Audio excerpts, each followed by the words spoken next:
Olá a todos que nos assistem, eu sou a Eduarda Marqueti e hoje eu estou aqui com a minha colega Giovanna, de Almeida, e nós somos alunas da graduação em História e também participantes do projeto de extensão África em Debate. Hoje eu estou aqui também com o professor de África do departamento, Marcos Abreu Leitão de Almeida, que é também o coordenador do nosso projeto, para entrevistar um convidado mais que especial para a gente. Essa entrevista ela é uma iniciativa do projeto África em Debate, do grupo de História Intelectual. Então, para você saber um pouco mais desses temas relacionados dessa entrevista e de outras coisas, você pode também acessar o nosso Instagram, que é no @África em Debate. Para começar de fato, nós gostaríamos de agradecer todos os integrantes e coordenadores do canal do Departamento de História, já que é aqui que nós estamos colocando nossa entrevista. E hoje nós temos a oportunidade excepcional de entrevistar o professor e historiador David Schoenbrun, da Northwestern University. Obrigada, professor, pela oportunidade e estamos felizes e honrados de ter essa conversa. Só um aviso, a partir daqui, essa entrevista ela vai ser feita em inglês, mas a gente vai ter legenda. So now that we've all been introduced, I will continue in English, okay? So at first I need to introduce our guest, David Schoenbrun. He is a historian and professor emeritus at Northwestern University, renowned for his innovative approach to the history of East Africa prior to 1900. His interdisciplinary work seeks to reconstruct life, agriculture, gender, and social identities in the Great Lakes region. He is fundamental to the area with it focuses on periods and places without textual sources. To overcome this documentary gap, he has developed a deeply interdisciplinary methodology. His method focuses on comparative historical linguistics, combining it with evidence from archaeology, paleontology, and oral traditions, which he uses to reconstruct not only the words and their meanings, but also the metaphors and the social environmental concepts, and that's shaped the ancient cultures. So, anyone want to talk? So, David, we'll start with the questions now. It's okay? Yes. Yes, If you want it to is.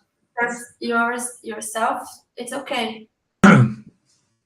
Yeah, I think it should be important to pay some respect to my own intellectual ancestors who, like Marcos is doing for you two, introduced me to the idea of writing about the African past in times and places where there were no buildings housing written documents in them, which is where that's the kind of material, as you know, that most historians work with. But what is true for Africa is also true for most of the rest of the world and most of the times in the past. Most people did not live lives steeped in the kind of, the kind of textual literate worlds that we're familiar with today. So the methods that I learned from my advisor, Professor Christopher Ehret, who recently passed away earlier this year, fortunately, can be applied to other times and places around the planet, not just to the African past.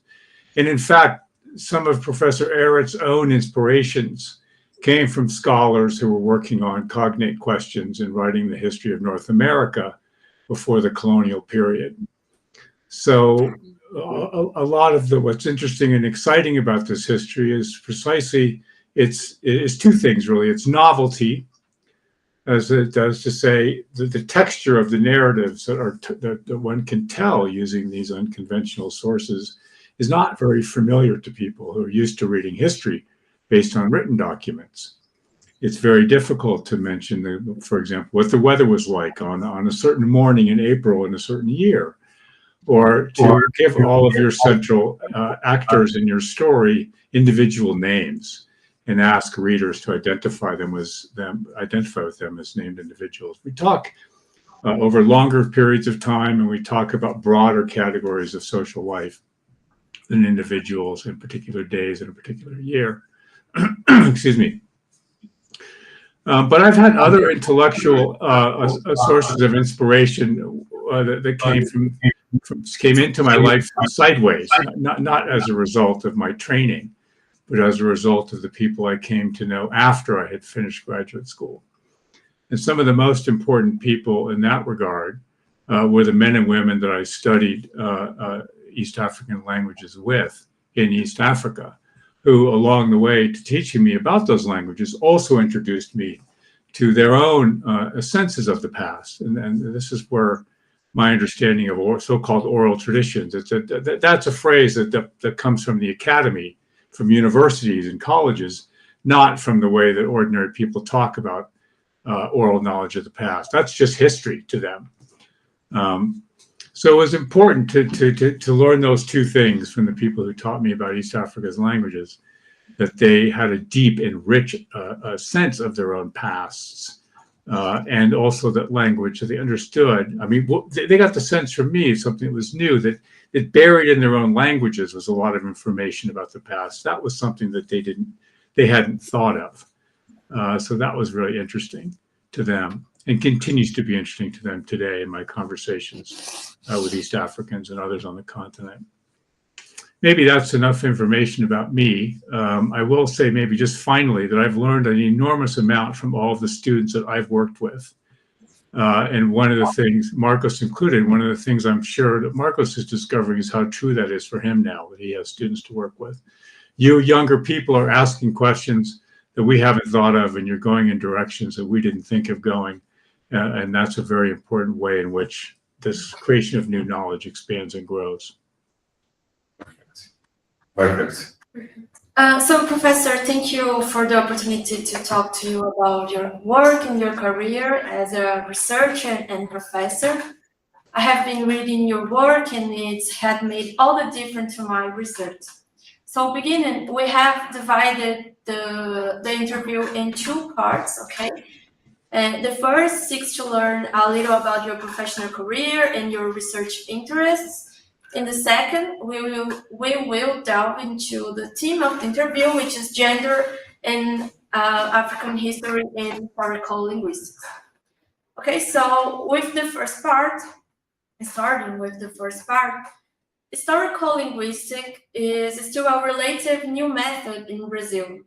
And at USP, our contact with it has been promoted by research supervised by Marcos.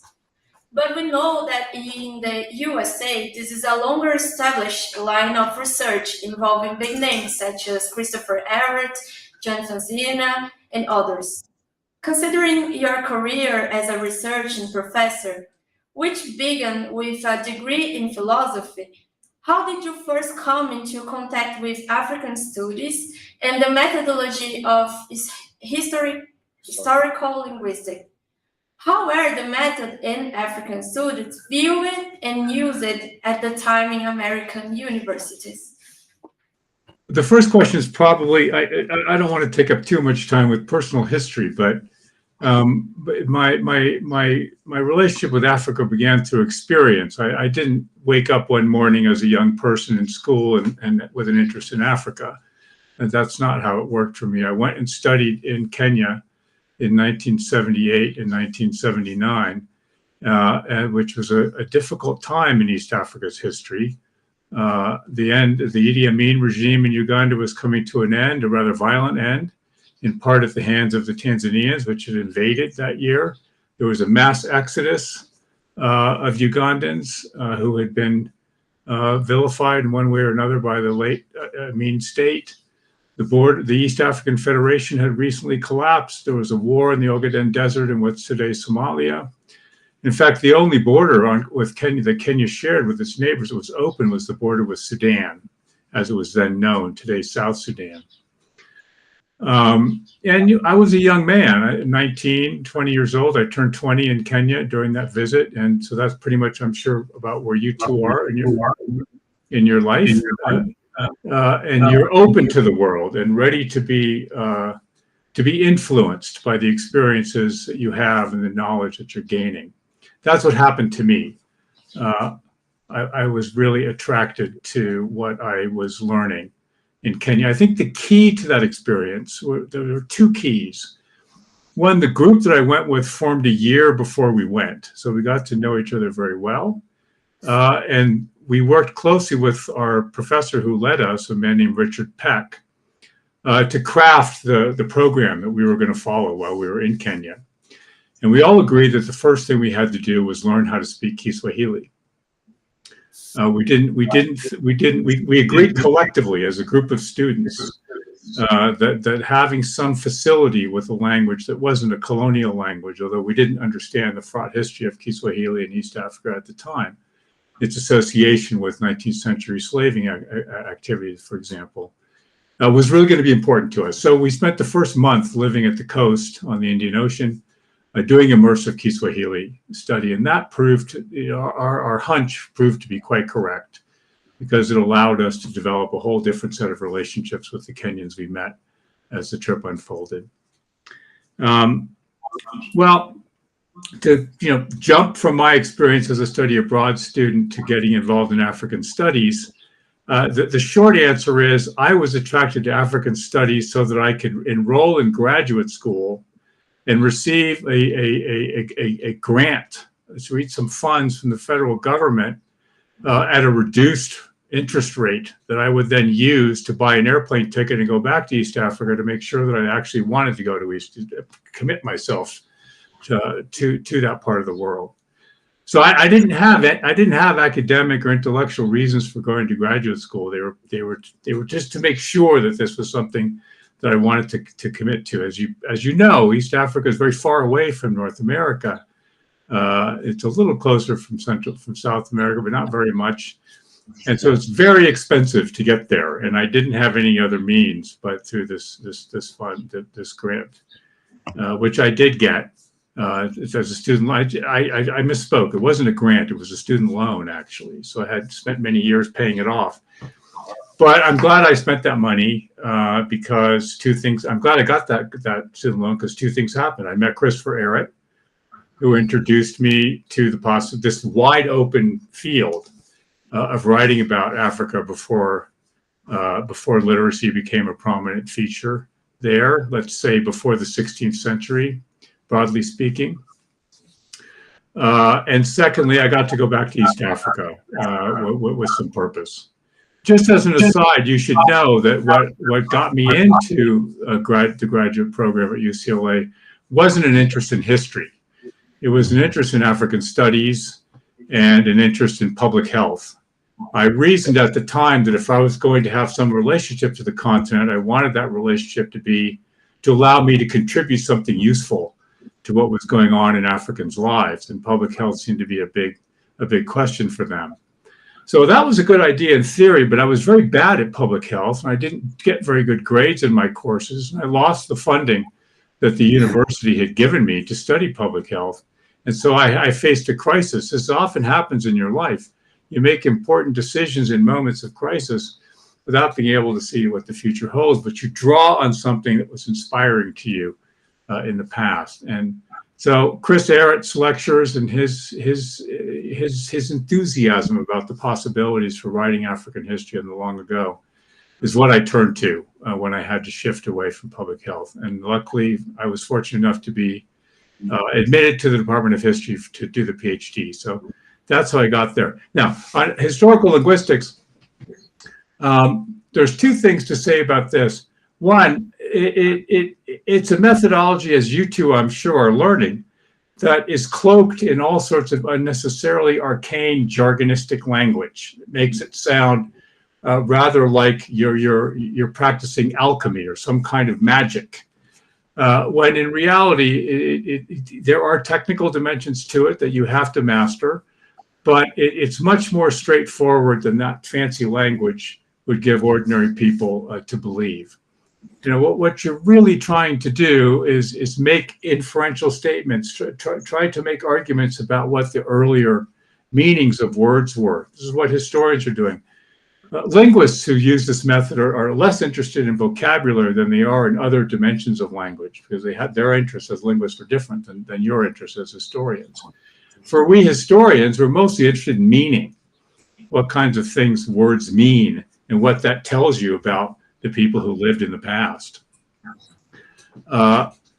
In terms of what scholars in the United States think about historical linguistics or the kind of history written from historical linguistics today, that's really changed in my lifetime. When I first broke into the profession, I think it's fair to say that most people were very skeptical of what kinds of historical narratives one could craft using the evidence of historical linguistics. And there was a tiny number of people who were actually trying to do that. Chris Ehret's name has been mentioned several times. He was one of them. Later in his career, well, beginning in the middle and later in his career, Jan van Sina, Wisconsin-Madison was another one. But apart from their students, and mostly Chris Ehret's students, to be honest, most of Jan van Sina's students did not actually write histories based on historical linguistics, though he himself did that. We were the only ones who were trying to do this. And it took several generations of Chris's students before we were able to break through. There are many people older than me, some of whom have already passed away, who were trained by Chris in historical linguistics and wrote dissertations in historical linguistics, but didn't get good jobs that allowed them the time and the resources to do the kind of research you need to do to write these histories. That's now changed now, where you have a much larger number of people practicing this method, not just in North America, but with Marcos's hire at the USP. It's a big step in the right direction for Brazil, but also in parts of Europe and on the continent itself. So I think it's fair to say that the attitude towards this method has shifted. Now, why that's true, I think that's harder to explain. I think in part what we have been the benefit of a much broader swell of interest in so-called pre-colonial histories, and a recognition that we really need to use all the resources at our disposal to write those histories because of how important they are to combating certain blindnesses and certain bigotries in colonial-focused histories. If you will, to correct some wrongs. I hesitate to use that kind of language, that moralistic language. But to develop narratives that begin before the colonial experience happens is going to change the way we understand how colonialism itself actually unfolded, because it restores to the colonized communities a great deal of depth and complexity and nuance. It's often flattened by the way colonialism unfolded. One question. Yes, because I think you responded the question. I was talking about the difference. Here in Brazil, we study more Central Africa because our historiography is more connected of traffic, Atlantic, and slavery. And my curiosity is about your interest in East Africa. But I think you responded the question in your first response. Okay. I mean, maybe I would add one thing. One reason, once I started graduate school and studying African history more broadly, I realized that East Africa, say, unlike Central Africa, had, or let's say Lower Congo. I mean, there are big parts of Central Africa where this was true, but the parts of East Africa I was interested in around Lake Victoria had actually, only gotten kind of involved in these large-scale political economic processes like slave trading and imperialism and colonialism rather late in that history. And so I was attracted to the idea that it was possible to study African history in a part of the continent that hadn't long been involved in what Europeans were interested in doing in the world, or for that matter, Asians. So that's one thing I would add. I didn't realize at the time. Okay, thank you. So now we'll go to the second block about the question, and we will talk about the historical linguistic and gender. Yes. My first question is, this invitation to the interview comes from our Africa in Debates Extension Project group called Intellectual History. which understands this concept as a method of analysis that allows us to understand how African societies conceive it and debate their spaces, as well as the ways in which discourses circulated and transformed over time. In this context, historical linguistics is a method that allows us to access African histories on their own terms. In practice, the method requires the reconstruction of words from a defined semantic group that is relevant to researcher interests. How can we attribute meaning to these reconstructed words and understand their relevance and uses for the society being researched, especially in times long past? That is based on what elements or other types of historical evidence?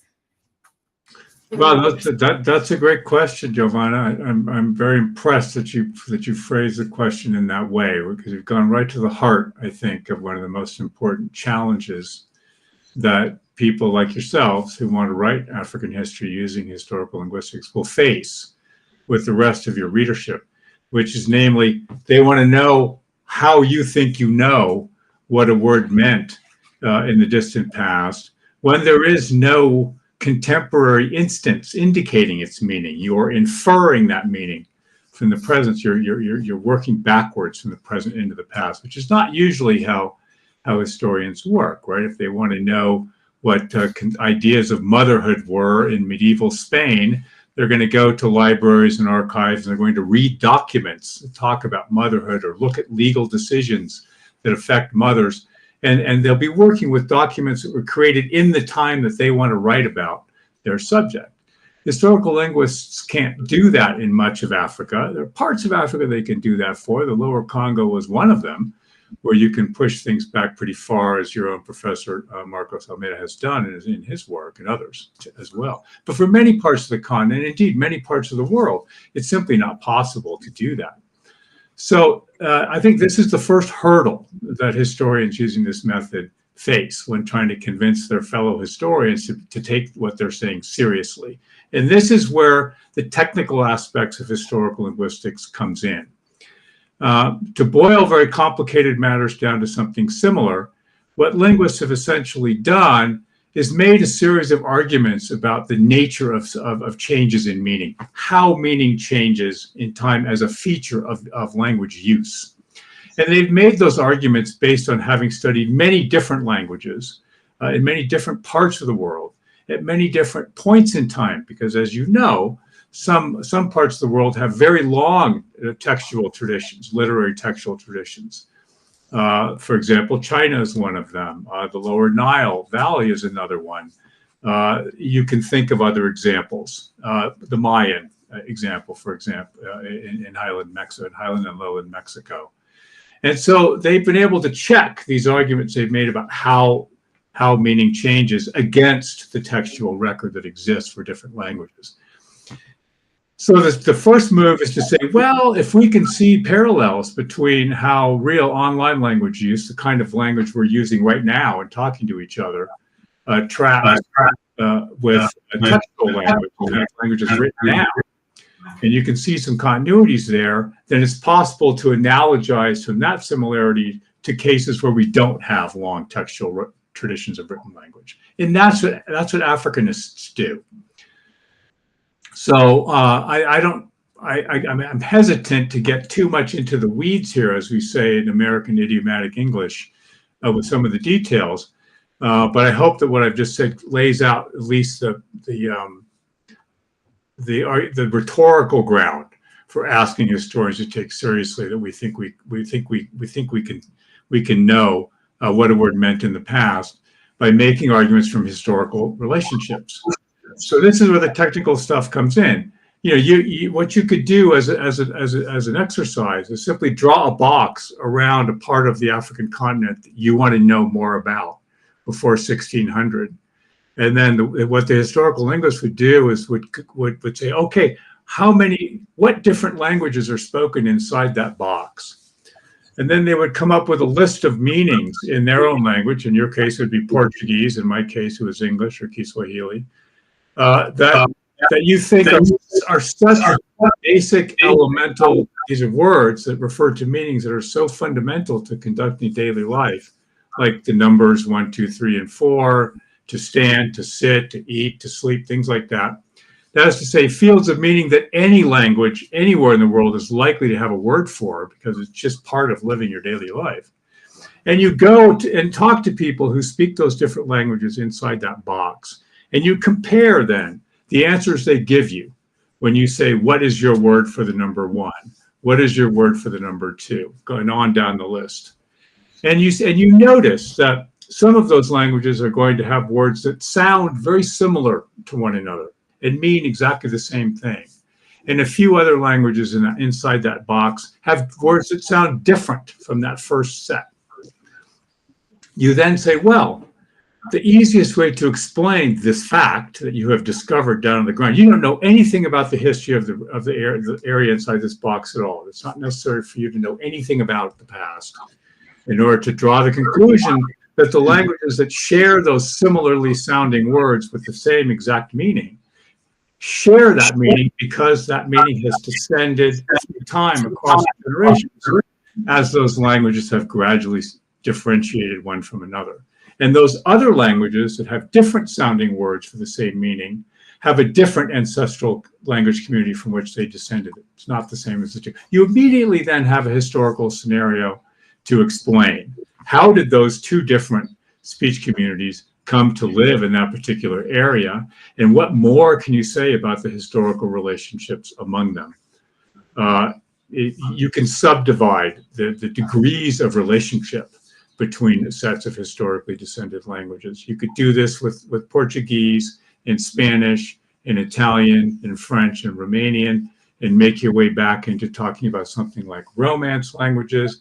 You would notice that the relative proximity, say, of French and Italian compared to Italian and Romanian. Again, you could do the same thing with Germanic languages that English should be part of. You can do it with all sorts of languages all over the world. And you realize that the languages, though you can argue that languages are related to one another, they aren't related to one another in the same degrees. Some are closer than others. This is the second historical argument that you're then in a position to make, is that difference of relationship is an indicator of the amount of time that's passed since those languages have begun to separate one from the other.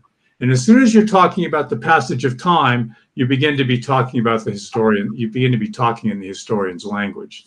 And that's where you're going to draw in other mainstream historians. So if you further establish the specificity of those different degrees of relationship, you can then look into fields of meaning that are of interest to you, as you said, Giovanna, with respect to hunger, in Maria's case, hunger, or Giovanna, your case, in respect to motherhood. And you can do the same kind of exercise that you did with those languages that you discovered inside that imaginary box that you drew somewhere in the African continent. Go back to those communities and ask them about their meanings, the words they use to discuss those meanings. The first thing you're going to find out is that the vocabulary you have in Portuguese for all of those domains of meaning of interest to you are not going to easily translate into the languages that you find in Africa, because for the perhaps obvious but very exciting reason that Africans thought about those things differently than you do. And so they used different, now you will find some similarities. I don't mean to say that it's all different, but you have to be prepared to find the answers to what would seem like a straightforward question to you. What's your word for mother may turn out to be actually fairly complicated, and there's more than one term for that. Because there's more than one kind of motherhood. So, I mean, I hope that gives you just some sort of an introductory sense into how you can make statements about meanings in the past. Remember, you're projecting these meanings back into the past through a series of logical inferential steps about what kinds of meanings had to exist in the past in order for the ones you discover in the present to take the shape that you find them having. So it's fundamentally a logical exercise, and this is something that makes other historians quite nervous, because it's not something that they do with their own sources. In fact, they strenuously restrict themselves from going very far beyond what their sources will allow. And yet they routinely also use their historical imagination to expand the context and to deepen and enrich what they can say about the documents that they find. So there's nothing inherently methodologically different between what you guys are doing and making statements about the earlier meanings of words in the past and what mainstream historians do when they bring their own historical imaginations in a principled way to the reading of the documents that they discover in their archives. Perfect. Thank you. Perfect. Amazing. So Giovanna did a question who is really important through your research, right? But I think I have a question that is really important to the public. So based on the meanings reconstructed in your research and in the context you are concerned with, how or based on what evidences, linguistic or otherwise, has gender become an analytical category that should be investigated and considered in local terms? That's a great question too, Maria. You put it excellently, and I'm very impressed again by the way that you guys are thinking about these issues here. I think the first thing to say is that the historian has to be very careful not to confuse concepts and terms that are very important to them with the concepts and terms that are very important to the people they want to write about. And this also, gender, for example, is a perfect example of this. That word carries all sorts of meanings for you two that quite naturally come to you as a result of your own experience growing up and living in Brazil, and the historical connections that Brazil has had to other parts of the world, which have helped shape your experience of gender. Yet, if you want to write about people living in the Lower Congo in the 14th and 15th centuries, that history that you take for granted as being central to your experience of and understanding of gender is just not relevant. You have to set that aside and ask yourself much broader questions in order to understand how gender works. So I guess the first thing I would say is you can't study gender by itself. Gender seems like a thing we can study by itself because of our own experiences of it in the contemporary world. But as soon as you start there in the contemporary world, you immediately discover that it's tied up with all sorts of things that are not gender, but shape how gender is experienced. Political power, or the division of labor, or ideas about property, any number of things that become how you dress, how fashion works, et cetera, and so forth. So the best way to get at something like gender in Africa before the 15th century is to think of the broader frame inside of which you want to see its workings. This is one of the reasons why this method is so taxing, because you have to reconstruct a much richer tableau of social life before you can zero in on the one thing that's interesting to you. And whereas people writing about, say, Brazil since the 17th century have access to a broad array of scholarship that's already done that. You already know the history of agriculture in Brazil, for example. That's often not the case in the part of Africa that you want to write about. You know something about the history of agriculture in Lower Congo, but there's very much more to be known and to tell about it. And you yourself might have to do a little bit of that work before you can really fully explore motherhood in the way you wish. Same thing with famine and hunger. For you need to have a pretty intimate understanding of the different crops that people grew, what the rhythms of labor were, the way that those crops responded to changes in the environment, in the ecology, and then you can think about how famine and hunger might be approached. Same thing with respect to famine and hunger. You might first have to explore ideas about the difference between food shortages and actual crises of nutrition. And there are techniques for identifying these things. But to get at that, you're going to have to understand how ideas about sharing and hospitality work, and look for the moment when people are no longer willing to share food with one another. And that's usually the moment you're talking about an actual famine, because it's extremely rude and selfish of people to eat by themselves and not share with others. It's a sign of their own poverty, moral poverty, and their own actual material poverty. And I think that might be a much more accurate definition of what famine is in many parts of Africa than just looking at the outputs of food crops, for example, or rainfall amounts or things like that. So, point being that I'm not saying you can't say anything about hunger and gender. I'm saying you're going to be able to say the richest things possible if you approach it through reconstructing larger contexts for it. And just to always remember that the language the very reasons that you are interested in these topics coming from your own experience with them may not necessarily be the same kinds of things that were important about these topics to the historical subjects you're writing about. And you'll see this again and again with academics. Academics love to invent a term or a category, a kind of jargonistic thing that gives us, that creates a kind of buzz and interest in a reading public, and then confuse that with the ideas and values of the historical subjects that they're actually writing about. And I think that's an error that's actually pretty easily made using these sources like historical linguistics. It's pretty easy to smuggle into the past meanings that actually have their origins in the 19th and 20th centuries. And gender might well be one of them. And I think you can look at a lot of the scholarship on gender in the African past has spent enormous amounts of energy saying in one way or another, gender didn't really matter that much, or there was no gender, or some version of that. I think, but anyway, with your topic in hunger and famine, you're not going to get a lot of argument about whether or not those were important realities for people to deal with.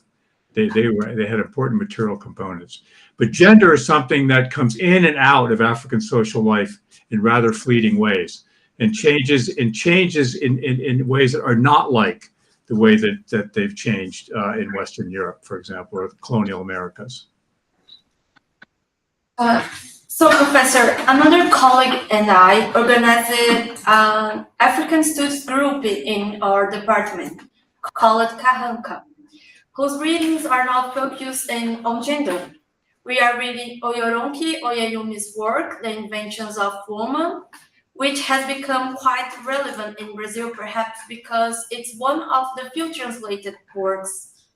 This has been an essential text when discussing gender in Africa studies, because it proposed, above all, the Western epistemologies of gender are insufficient to understand this category in African contexts.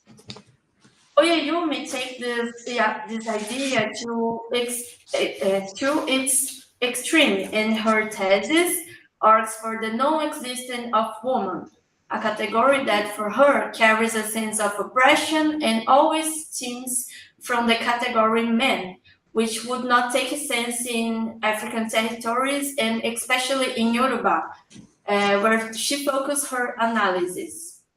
In the sense, one of the arguments the author uses is the Yoruba language, according to her, that does not demarcate gender because it does not have the words that designated gender figures as cousin, sister, brother, and others.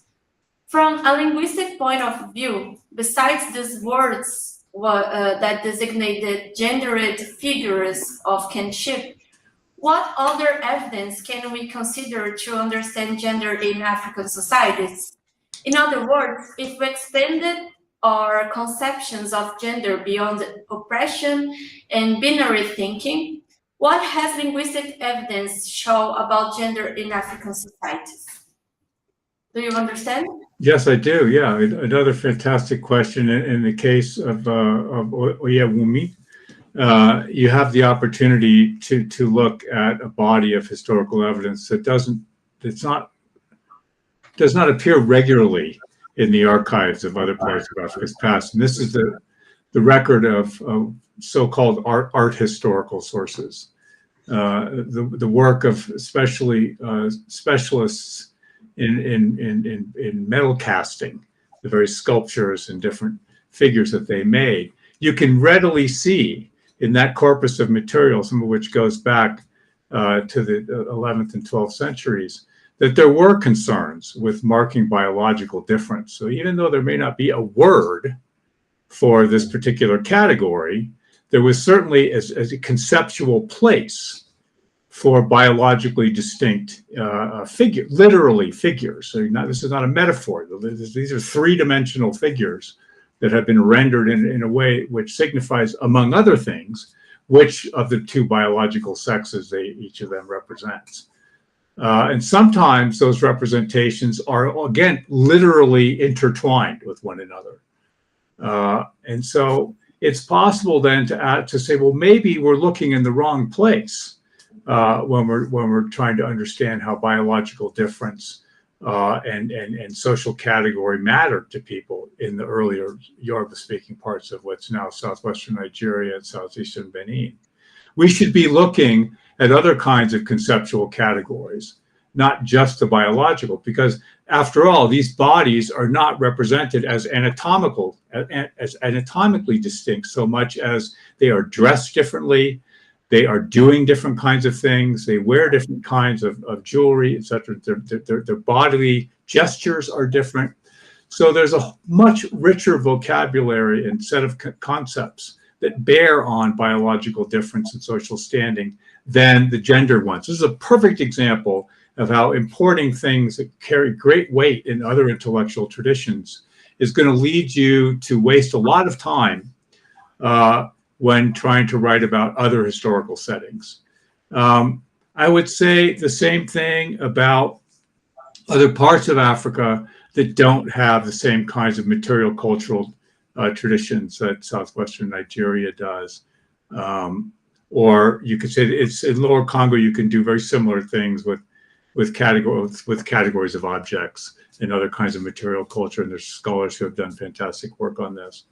I'm sure you're familiar with them. But in my own area that I've written about for a long time now, I came to realize that what was important was to not to obsess about whether you could or couldn't find gender binaries expressed in language, but to notice where those did turn up, and what one noticed is almost immediately is they were not confined to biological difference. So there are words for motherhood and fatherhood, or mother and father, that can be applied to titles that belong to biologically the opposite, right? So biologically male figures can be given titles that translate as mother of whatever it is, and vice versa. This is confusing to us who grew up in this gender world where your bodily differences and your gender identity are supposed to map perfectly one onto the other. But in the parts of Africa that I have some knowledge of, that just wasn't the case. Now, that doesn't mean that Africans didn't understand something about how biology worked. That's obviously ridiculous. They had a very clear understanding of how biology worked, and social reproduction and biological reproduction were tightly intertwined. They just went about explaining it and reproducing it over time differently that people in the global north, let's just say Western Europe, did. There are many other examples. I'm sure this is true. I'm sure you know more about this in Brazil than I do, but I certainly in North America, there are many examples of native communities who think about gender in similar kinds of ways as I've just described in Africa. Again, in part because they did not participate in the same kinds of historical transformations that led to this gender binarism that tends to be taken for granted. We can see this going on right now in the United States with an attempt to sort of reestablish a sort of old idea about gender binarism, and to make light of, to actually mock and threaten individuals who wish to depart from that through their own experience and their own thinking about how the world works. To me, that reflects a kind of insecurity, a sort of anxiety about the limitations of that gender binarism, rather than reflecting some kind of essential truth about how gender and biological difference works. That's just a personal opinion of mine, which I know is shared by many other people. Thank you. But now I have a question about seniority. As you are in your text, as you you are in your 2023 text, gendered time, is one of the principles of social organization, but it is above all a principle of gendered social organization, which implies, according to the text, a notion of time that is also gendered. It's confused. To Portuguese mind is really confused. But a notion of time that is also generated. Can you explain these concepts to the public and to us, and the importance of understanding the social organization of time in order to understand gender? Yeah, thank you. Well, thank you for trying to make sense of that text. I'm personally very proud of it. I think it's a wonderful essay, but it is complicated and requires you to understand everything. You know, at each step of the way, I'm working with ideas I have just introduced to you that are complicated. You can't really understand what's going on at the end of the essay unless you've really understood all the things that have happened before, and that's intentional. That's to show you that you really must think about gender historically in order to make any sense of it, and you just cannot think of it as an abstraction that exists separate from historical context. So the particular point, Maria, that you've drawn our attention to takes us back to the two different conceptions of time that I introduced in the very beginning of the essay. The one that has to do with maturation, with accumulation, with growth and development. The one that's represented by noises of various kinds of sort of kokoro or kokora, to grow or to mature, to grow up. And then the other one that is about time, which is segmented, which is broken up into pieces. This is the meaning that is represented by something like kudemba, kudembe, kudembekera, any number of different. So there are two different verbs. Kod is one root and dembe is another root, but they both refer to time, but in very different ways. And yet, both of those aspects of time, the continuous nature of accumulative time, and the idea that time can be segmented, that intervals can be created inside the flow of time, during which important social work is best undertaken.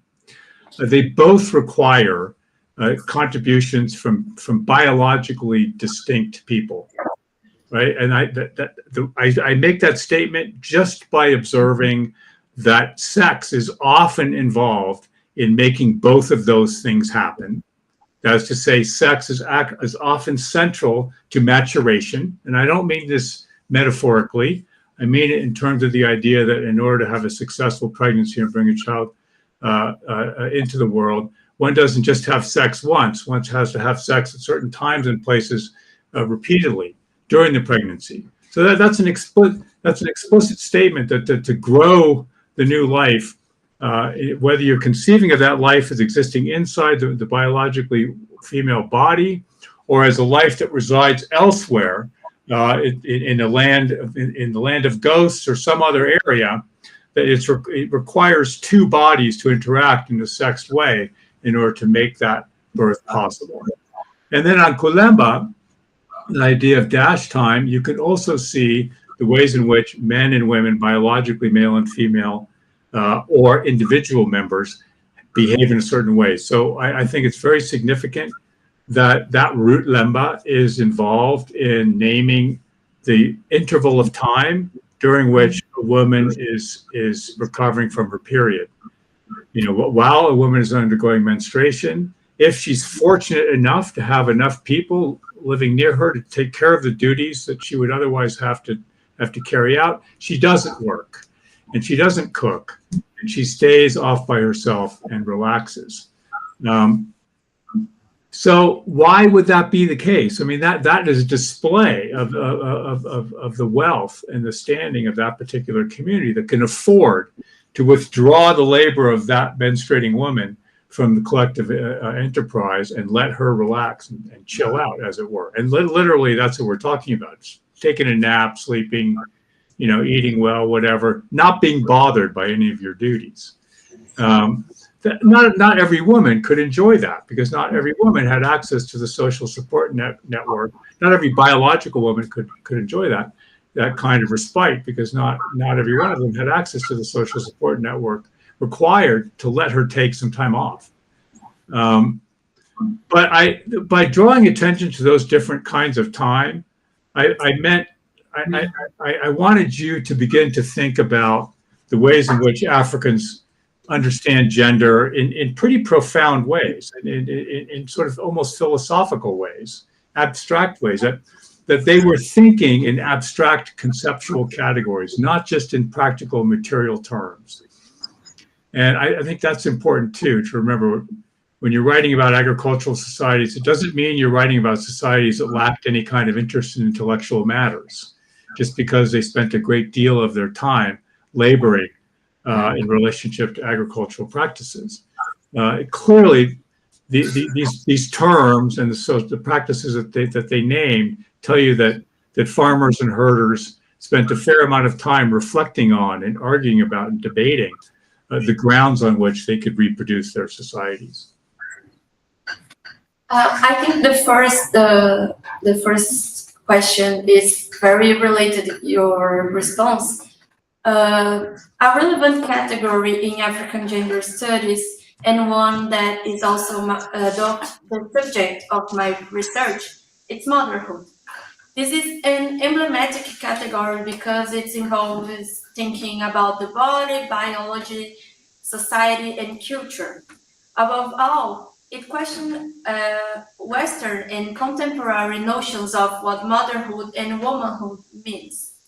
How do you see the relationship between the biological, anatomical body and social and political relationships from the perspective of motherhood? How we can think of motherhood as a political and relevant category in social organization? A wonderful question, and a long line of wonderful questions, which testifies to just how effective Marcos has been in introducing you to some of these categories. So congratulations to all of you. The reason this is such an important issue is because of the layers of historical transformation, I think, that you have to take account of in order for you to think historically in an accurate way about how motherhood matters in other contexts in Africa. Two huge historical moments. Moment is very the wrong word. It's periods that you have to take into account affected motherhood, the conceptualization of motherhood, the realization of motherhood, and the scope of political power and social viability that motherhood represented in absolutely profound ways. The first one had to do with the shifting sex ratios of the transatlantic slave trade. So which kinds of people did consumers of enslaved people want? Which sexes did they want, and what ages were they? Had transformative effects on the political scope of motherhood. And secondly, the interests of missionaries and after them colonials in constructing a certain idea about how the family was supposed to be constructed around monogamous relationships. That also placed a profound emphasis on a tight fit between the biological act of giving birth, of getting pregnant and giving birth, and what motherhood actually represented as a source of social viability, visibility, the ability of a mother to do the things that she wanted to do. In the middle of that, and somewhat before it, were the interests of African states in social reproduction and biological reproduction. In the Great Lakes region, for example, there's very good evidence in the oral texts associated with one of the more famous states, a place called Buganda, that the state agents had become increasingly interested long before Europeans showed up in narrowing down and reducing the possible forms of motherhood to the biological in a domain in which social motherhood, that is to say, you could be a mother, Giovanna, without having given birth to a child. The Uganda state wanted to get rid of that, and they really were very interested in narrowing the benefits of motherhood to people who would actually given birth to children. Buganda had its reasons for doing that. Not everybody agreed with it, but it is an instance where the scope of political power and social standing that motherhood bequeathed to individuals, biologically female in some respects, and biologically male or female in other respects, had narrowed. So even if you don't master the details of those three historical periods, they signal to you that it's never going to be a straightforward question. What the scope of political scope of motherhood, the power of motherhood is going to be. It was the result of struggle and conflict between people who had different interests in the outcome. And sometimes defenders of the old order sustained themselves or won out, and other times they lost. But in either case, motherhood, like gender, is something you want to keep in historical motion, and you want to resist reducing to abstractions. Certainly, you want to resist reducing it to biological reproduction, which is a very hard thing for most people to wrap their brains around today. The idea that one could be a socially viable mother without having given birth to a child is something that people who have adopted children face routinely. That people see them as different kinds of mothers because they didn't have a biological birth. Thank you. The next question is more personal because we are discussing your text in our group of research. And in your text in the 2004 Gender Themes in Early African History, published as a book chapter, you use a category to think about gender in the parts of Africa, which is ideology. This category was the subject of the debate in our research group because it proposed a different way of understanding gender, which in our conclusions seeks to define the logic with which gender operates in its spaces of analysis. How do you define this category? And perhaps returning a little to the first question in this block, how is possible to assess the meaning that gender has in your spaces of analysis that is beyond our modern projections or established conceptions? Another great question. That's a pretty complicated one to answer without getting into the weeds again too much. I mean, I think by gender ideology, I simply mean that gender was up for argument and dispute. It was something that people didn't take for granted. It was something that they discussed and debated about. So that's a very specific meaning for ideology. It's something you can trace that back through a certain kind of Western European Marxist thinking about the difference between ideology and hegemony. And I'm borrowing freely from that, going into the work of Antonio Gramsci, for example, and others in that working in that side of Marxism. But so gender ideology only makes sense in terms of a corollary, which would be hegemonic ideas about gender, things that are taken for granted that people don't discuss. And I don't talk about those hegemonic ideas in that 2004 piece, but I do talk about that kind of thing in the 2023 piece. And I think it's important to keep those two in tension. Gender ideology are the aspects of gender that people are arguing about and disputing over. And hegemonic ideas and practices of gender are the things that they take for granted and order their daily lives in ways that nobody calls attention to or suggests are wanting in any kind of a way. Now, how do you connect that to historical evidence? Is that part of your question? How do you write about those differences historically? Yeah.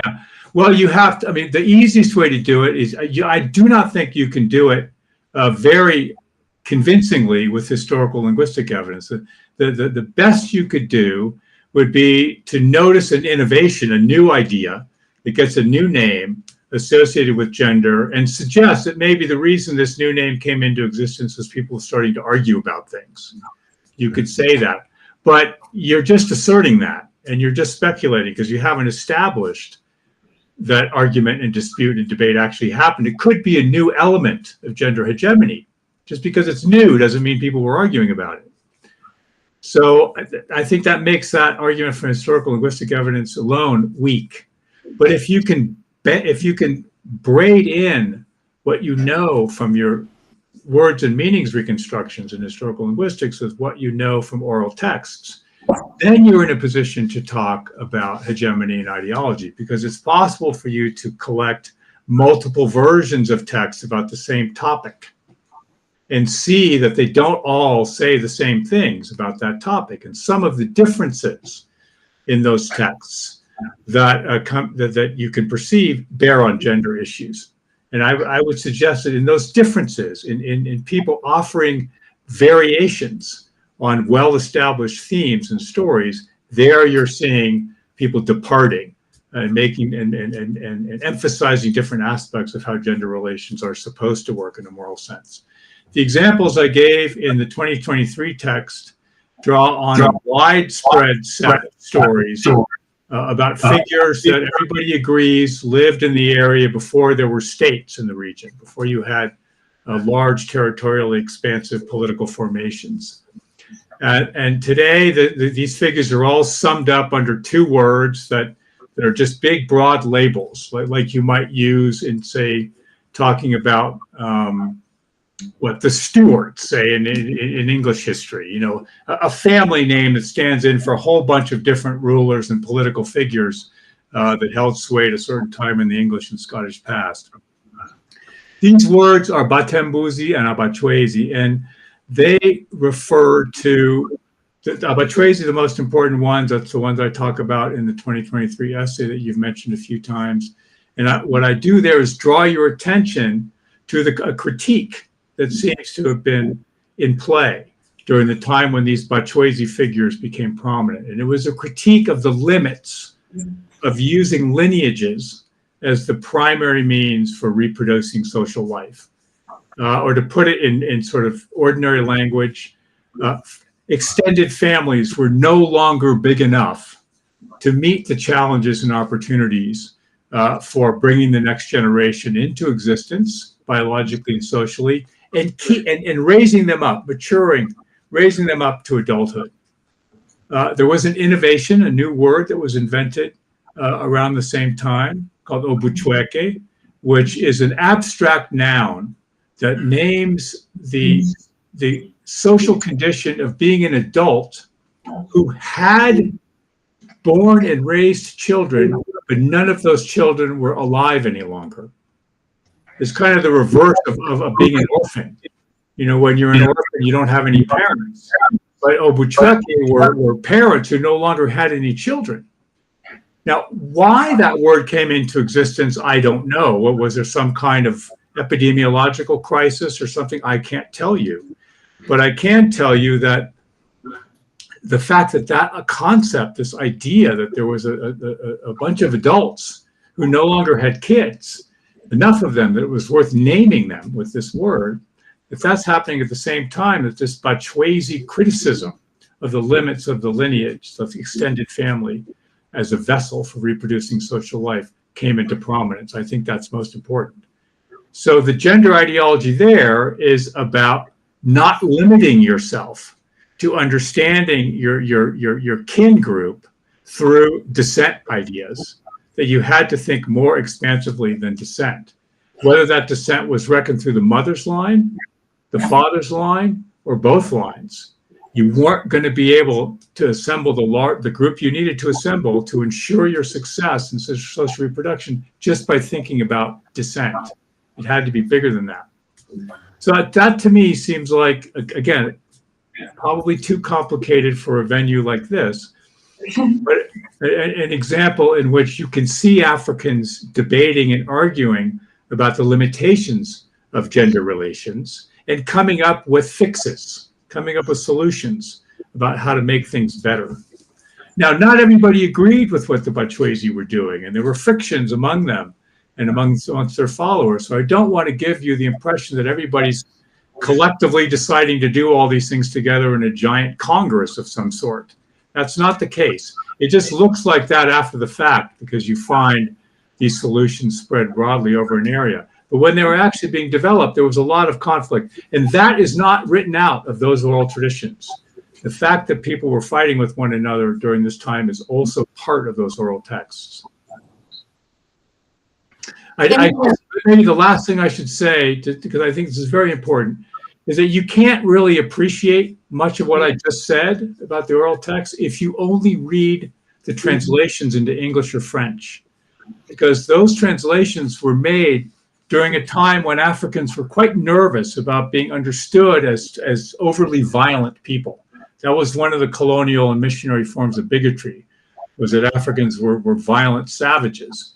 And so they weeded out a lot of this talk about conflict and social discord during the time when these innovations were being invented. But if you read them in the vernacular, those conflicts are there.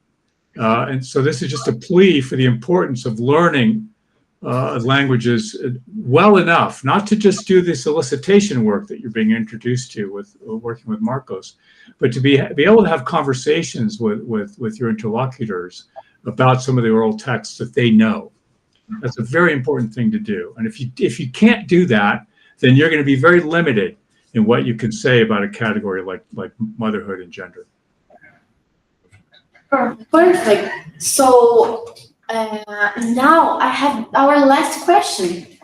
It was really fast, But finally, how important is it to research not only gender, but also the longue durée history of Africa?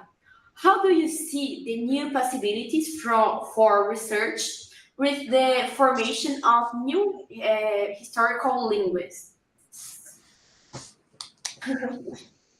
Well, I'll tell you, I'm fearful that the artificial intelligence revolution is going to push us back several generations, because some of the most important information that bears on African history before the 16th or 19th century is not digitized.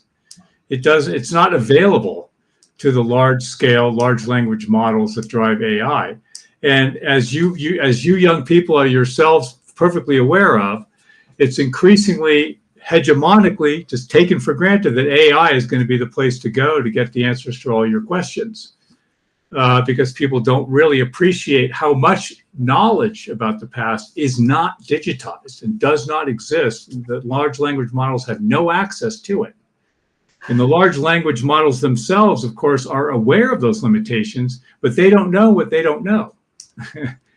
So, we are going to run into a problem where we're going to have to reteach everybody about all of the knowledge that we have about the African past. And this is not a new problem. This has happened over and over and over again. One of the things that happened during colonialism was all this erasing and forgetting of what African historians knew about their own past, the devaluing of it, the marginalizing of it, the claiming that it wasn't history, it was tradition and all that kind of stuff. Go back to the period of state formation or the period of large-scale slave trading. Very similar kinds of erasures happen. So this is not a new problem.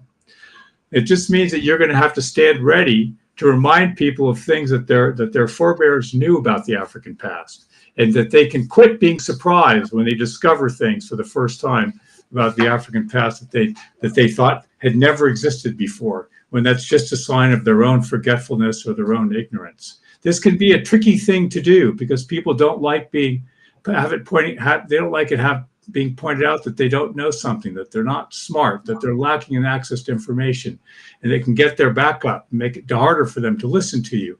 So you have to be careful how you introduce this idea that what seems new and exciting to them is actually something that Africans have known about for a long time. And it's not new and exciting to them. Although the generation of young people on the continent now are going to suffer the same kinds of loss of access to the distant past that people elsewhere in the world are through AI. I do think that what you're doing is important for that reason. I think that your investment, I applaud the Brazilian government for insisting that academics spend a lot of time figuring out how to make their work interesting to the public. Whatever the government's motivation for that was, it doesn't matter to me. The result can only be positive.